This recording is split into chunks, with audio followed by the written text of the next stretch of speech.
అందరికీ నమస్కారం. మనం ప్రతి సంవత్సరం ఎంతో సంతోషంగా, సందడిగా, ఘనంగా చేసుకునే పండుగ రాఖీ పండుగ. ఈ రాఖీ పండుగ ప్రతి సంవత్సరం మనము శ్రావణ పౌర్ణమి రోజున జరుపుకుంటాము.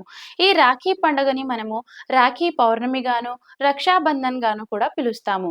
మరి ఈ పండుగ యొక్క విశిష్టత ఏంటి అని చెప్పేసంటే, సోదరి తన సోదరుడు ఏ పని చేసినా కూడా ఆ పనిలో ఎలాంటి కలహాలు లేకుండా, విఘ్నాలు లేకుండా ఆ పని సాఫీగా, విజయవంతంగా సాగాలని చెప్పేసి తన సోదరుడి యొక్క క్షేమం కోరుతూ రక్ష కడుతుంది.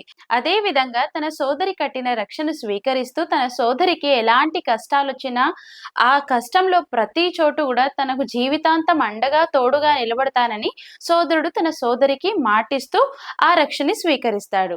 ఇది రాఖీ పౌర్ణమి యొక్క విశిష్టత.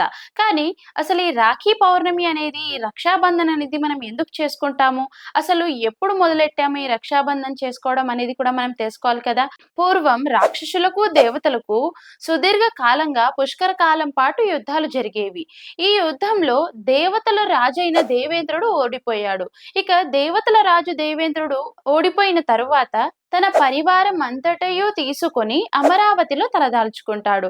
ఇక తన ఓడిపోయిన భర్తని చూసిన ఇంద్రాణి తన భర్త అయిన దేవేంద్రుడు నిస్సహాయ స్థితిని గుర్తించి తను ఒక ఉపాయం చేస్తుంది. రాక్షసుల రాజు అమరావతి అంతా కూడా దిగ్బంధనం చేస్తున్నాడన్న విషయం తెలుసుకొని తన భర్త యుద్ధంలో ఎలాగైనా పాల్గొనాలని చెప్పేసి తన భర్తను ఉత్సాహాన్ని కల్పిస్తుంది. అదే రోజు శ్రావణ పౌర్ణమి కావడంతో ఇంద్రాణి పార్వతీ పరమేశ్వరులకు అలాగే లక్ష్మీ నారాయణులకు ఎంతో భక్తిగా శ్రద్ధతో పూజ చేసి తన భర్త యుద్ధంలో ఎలాగైనా విజయం సాధించాలని చెప్పేసి రక్ష కడుతుంది.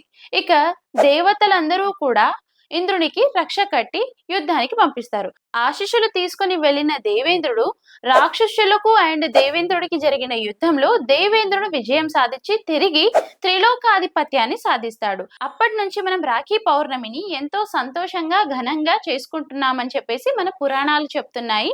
అప్పటి నుంచే ప్రతి శ్రావణ పౌర్ణమి రోజుని మనం ఈ రక్షాబంధన్ ని చేసుకుంటాము.